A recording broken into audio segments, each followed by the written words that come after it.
The man in the car we're following over there is Bobi Wine. He's a Ugandan pop star turned politician. He's opposed to the local government, which he accuses of undermining democracy. He organized this last-minute, unauthorized protest. We're driving now with Bobi in his convoy.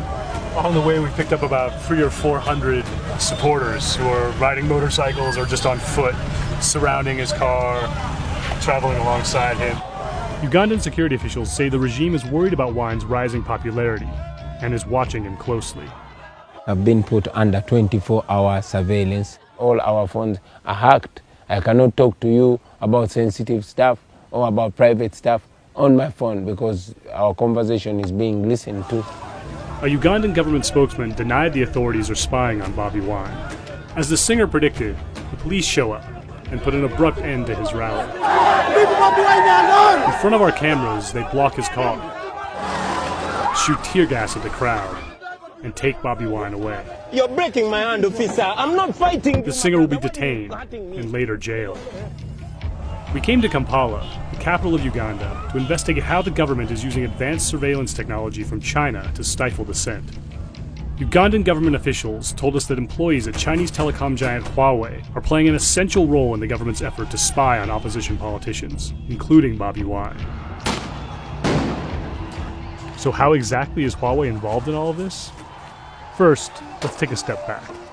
The United States has also been very clear with our security partners on the threat posed by Huawei. The point is that Huawei is a bad actor. It provides the capacity to maliciously modify or steal information. Over the past few months, the Trump administration has hammered the company, saying it could help the Chinese government spy on super-fast new 5G mobile networks. Huawei has denied spying on behalf of any government and said doing so would be corporate suicide. The European Union is defying the United States warning to ban Chinese telecom giant Huawei. A debate spread all around the globe, with governments forced to take a stand, either accept Huawei or ban it. Huawei has made itself indispensable in many countries, rich and poor, selling smartphones, software, and cell towers that allow people to connect to the internet.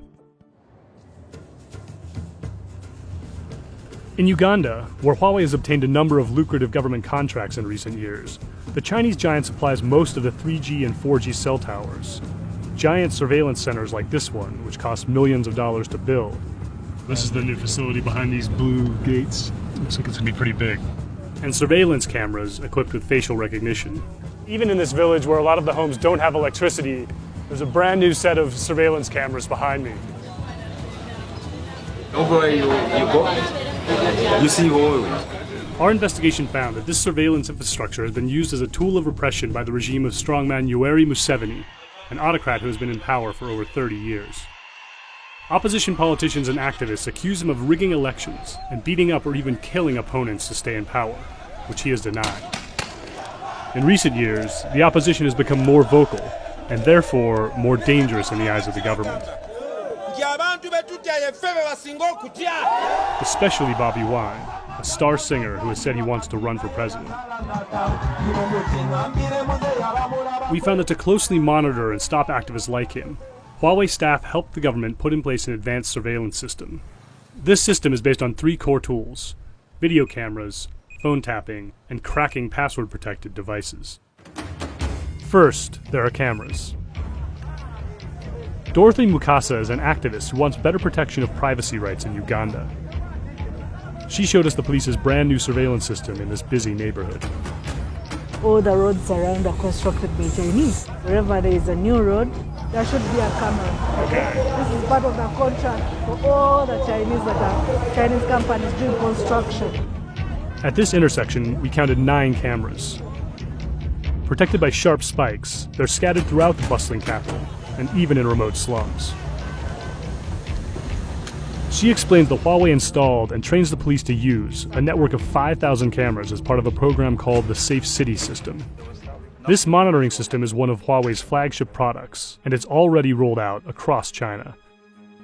In promotional videos, the company claims that its cameras, equipped with artificial intelligence, can help police catch criminals even before they commit crimes. This man is very suspicious. But activists like Dorothy Mukasa say the system is not only being used to make the city safer. Everybody wants a criminal-free city. We've seen government target opposition more than criminals. So they will confine you to your home, make sure you don't mobilize. And the government doesn't only watch what activists are up to, it also taps their phones to listen to their conversations. A former official who helped run one of the government's surveillance programs agreed to talk to us. He asked us to conceal his identity. He says Ugandan intelligence officials asked Huawei staff to use its mobile network infrastructure to spy on people. Issue of tapping communication is done by government security agencies, and they work hand in hand with Huawei. Activists soon realized that their calls were being tapped, so they started communicating on encrypted messaging apps like WhatsApp. That meant the police had to figure out how to crack into the phones themselves. According to government officials, Huawei employees taught the police how to use spy software in order to read conversations on opposition politicians' phones. Security agencies responded by using spy softwares. For you to achieve that, you must install this app on the communication gadget like a phone. Then you can easily monitor. One of my colleagues, WSJ correspondent Nicholas Bariyo, spoke with another official close to the surveillance program. He was actually very nervous because of his position. The person said Huawei employees themselves tricked targets into clicking links that would allow them to install spy software remotely and get into password-protected phones. All was done at the request of the Ugandan government. More specifically, he recalled that one target was a particularly popular opposition figure, the singer Bobi Wine.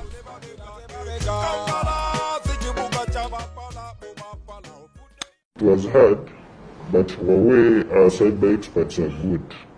They worked with us, and we broke into Bobi Wine's encrypted messages and built messages of his entire team. Huawei rejected our reporting and said it conducted its own internal investigation that showed the company and its employees did not engage in the alleged activities. It also said Huawei doesn't have the capabilities to do so. The company added that its employees are prohibited from compromising privacy and breaching laws. We found that Huawei employees worked at the request of Ugandan officials, who have broad powers under the law. A Ugandan government spokesman told us in an email that its police and intelligence agencies work with Huawei technicians to bolster national security. However, he said he was not at liberty to discuss specifics. Beautiful. Thank you. We met Bobi Wine at his house in Kampala.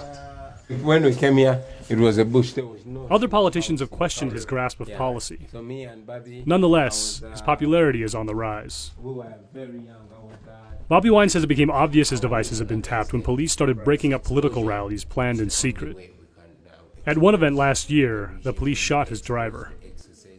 Because after all that happened, I escaped into one of the hotel rooms, and they only caught me in the morning by breaking into the hotel room.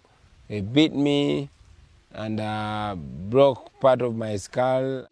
The government said at the time that the torture claims were fake news, and the police claimed his driver had been killed by a stray bullet. The Wine supporters believe the singer was the target of a failed assassination attempt. He says the only way the police knew where to find him was by cracking into his phone to listen to calls and read his messages. We were on WhatsApp, we were having, of course, various conversations, how to plan it. And guess what happened? The police busted our meeting. Many of my friends were arrested. Some of them still attend court. Please ask David to give me my other phone. Bobi Wine has since developed new strategies to avoid the police and has been able to hold meetings with his team without getting caught. We're playing a cat and mouse game here. They could have maybe 2 phones tracked, and I could decide to send all these phones in different directions of the country, to confuse them. Our investigation found that Algeria and Zambia have acquired similar surveillance tools and are using them to crack down on the opposition. Algeria declined to comment for the story, while Zambia's ruling party confirmed that it works with Huawei technicians to fight opposition news sites. Huawei said it has never sold safe city surveillance tools to either country. China has been exporting its model of surveillance by selling equipment and training governments, not only in Africa, but also in other parts of the world. So now we bring the fisco to the disco to make it understandable to the common people. In Uganda, and many other developing countries, Huawei's cheap phones and fast internet are life-changing. But Bobi Wine and other political activists say that shouldn't come at such a high cost. Alright, if I ever had the opportunity to change the way that my people them live. I would abolish all the oppressive taxes them. That would be my fiscal policy.